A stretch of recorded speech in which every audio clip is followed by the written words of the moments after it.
Hi Nasir, good to have you back in our program. Nasir Akailvijem is our guest. Can you please just tell us briefly where you are and what's going on? Absolutely. I'm right at the scene where 37-year-old Alexa Prettija was killed on Saturday morning. As you can see behind me, it's become quite a massive vigil. You see people here throughout the day and the night. People who are coming out here to mourn for Prettija. They're leaving flowers. There's candles burning. There's people who pray. There's people who come here to cry. There's a small law enforcement presence, but this area where Prettija was killed has quickly become a vigil and a memorial for Prettija. So, how would you describe the current political situation in Minneapolis, in Minnesota? Would you say that Donald Trump has backed down a little bit regarding everything that ICE has been doing and the political messages that he was sending for the last several weeks? It does seem to be some sort of a back down. Now, that's to keep in mind, just this morning, after seemingly backing down a little bit, I don't even know if backing down is necessarily the right phrase. It's more like going down a slightly different path. Now, we're aware that he did pull former Border Patrol Chief at Large Greg Bovino out and sent in Tom Homan to kind of de-escalate tensions and that pressure. But then just this morning, we did see that social media post from President Trump once again kind of attacking Minneapolis Mayor Jacob Frey. So there's a lot of uncertainty on the ground right now. So when we talk about everything that's going on the ground, which you're saying, do you see people who are not necessarily Democrats or that are not necessarily Democrat-leaning going out in the streets and being unsatisfied with everything that's been going on? I would say, I've talked to probably a few hundred people over the last couple days, and I would say definitely there's people out here who are saying they've never been out in the streets before for any moment, for any political reason, regardless, Democrat, Republican. This is something that I've seen from older people, younger people. It seems to be something that has united a good portion of the Minnesota population so far. And as far as politically goes, we had the Minnesota Gun Rights, the Gun Owners Caucus, come out actually and question the official narrative of what happened when Alexa Prettija was shot. So this is definitely branching a little bit beyond what you would think is just a Democrat or just a left-wing kind of protest into something a little bit larger at this point. It's certainly interesting to hear and see the reactions coming from institutions such as National Rifle Association, which usually was connected with conservatives much more than with Democrats. Even they are dissatisfied at the moment. Indeed, and it comes down to kind of what happened. And for a lot of these groups, like you pointed out, the NRA and the other local, the Gun Rights Association, it becomes the Second Amendment. At what point are people allowed to keep and bear arms? And at what point does the state or do federal officials get to what they're calling infringe on that right? So that's kind of become the thing that's brought some of these more right-leaning, more Republican-oriented groups over into questioning the official government narrative about what happened to 37-year-old Alexa Prettija here. Do we now know for a fact what happened? Do we now know in details what happened to late Mr. Prettija and what was the official narrative up until recently?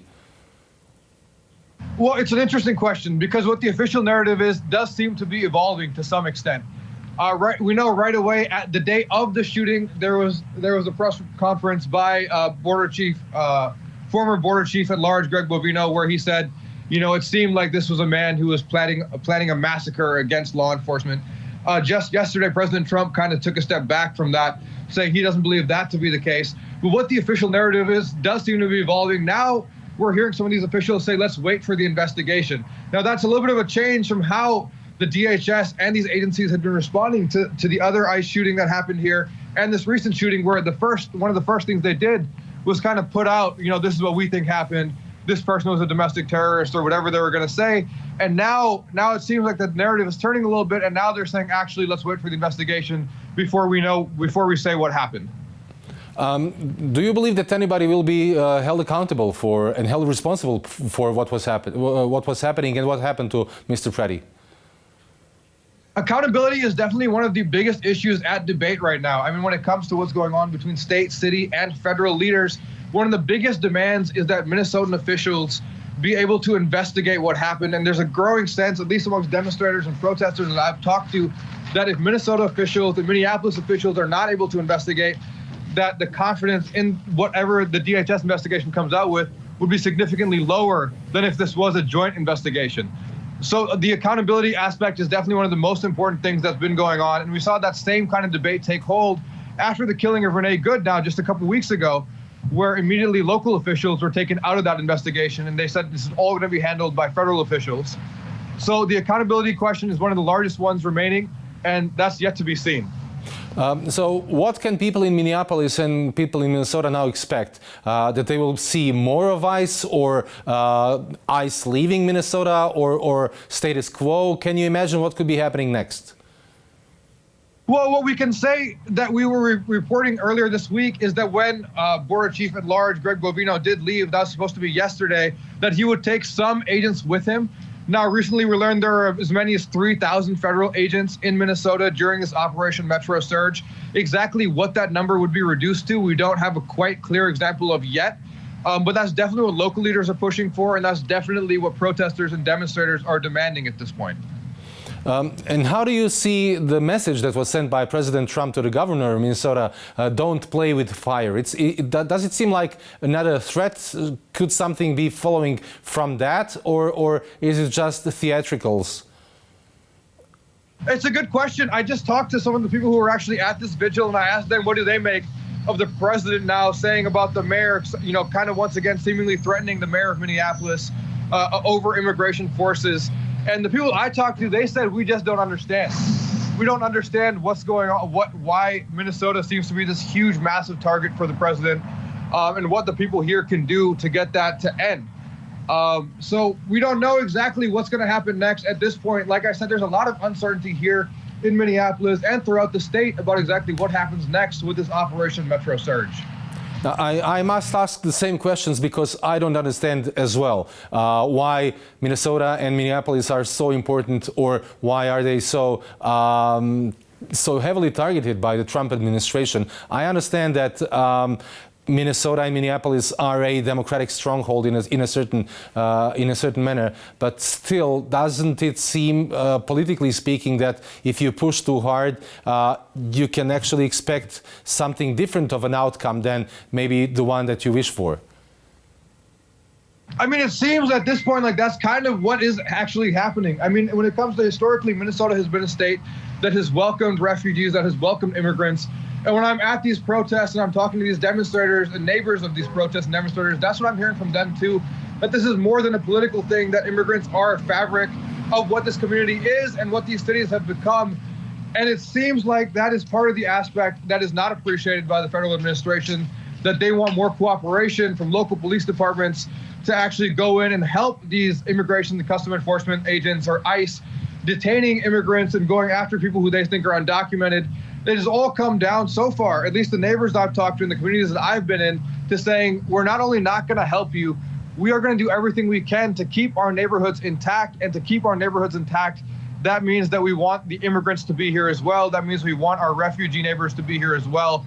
And we've seen that kind of motif play along throughout the Twin Cities. Both the mayor of St. Paul and the mayor of Minneapolis have made that case repeatedly.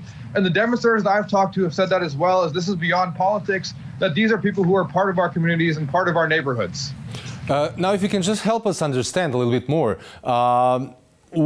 what does an average, I mean, of course, I'm over exaggerating now a little bit, but how does an average illegal immigrant that ICE is targeting look like? I mean, when you say illegal immigrant, you usually imagine, or the narrative is somebody, I don't know, who is either dirty or without a job or with criminal intent, etc., etc. What does an average so-called illegal immigrant in views of ICE look like in Minnesota and Minneapolis? Who are they targeting? Well, it's a good question because, you know, obviously initially President Trump had run on the campaign of we're going after the worst of the worst in these situations. And there are the stereotypes of what an undocumented person might look like, how they might behave. But one of the biggest issues at play right now is exactly that, is what defines an undocumented, or as the administration has claimed, illegal immigrant. There are some claims, there are a lot of people who are now being arrested, undocumented people who are going to court, and they're being detained at court as they're going to get their green cards and going along their pathway to citizenship or their pathway to residency. So part of the argument from the Trump administration has been, the way the Biden administration handled this was completely illegal. Therefore, the people who were entering under that administration are illegal basically under any terms whatsoever, whether or not they were following their court proceedings, whether or not they were working with an attorney, whether or not they were checking in with their immigration officials. So that question is one that is causing a lot of confusion amongst the immigrant community, including the documented immigrant community. So it's something that's definitely going to be figured out here sooner or later, hopefully, as people in Minneapolis, the Twin Cities, and immigrants around the country still are working to figure out exactly what that phrase means and whether or not they are safe and secure with their status. And just one final question. Of course, it all matters politically speaking. How do you believe all this will play out, and what the consequences will be for the midterm elections, not only in Minnesota? Well, I mean, we'll have to see exactly what ends up happening. But I know at this point, there are a lot of Democrats who feel like this is an issue that's going to help them. They've made the argument that we need to take back the Congress and the Senate so we can, some Democrats are at least making the case, defund ICE, reduce funding for ICE. And that's directly kind of tied into the midterms, which we know are just coming up later this year. So exactly what the outcome will be remains to be seen. There's still enough time where things could change several times over before the midterms actually are here and before people are casting their ballots. But at this point, it seems like, at least here where I'm standing right now, this has created some unity to do something at a federal level to end what demonstrators and protesters here feel like is an occupation. Nasir, thank you so much for being our guest and helping us understand a situation in Minnesota and Minneapolis a little bit more. My pleasure. Thank you.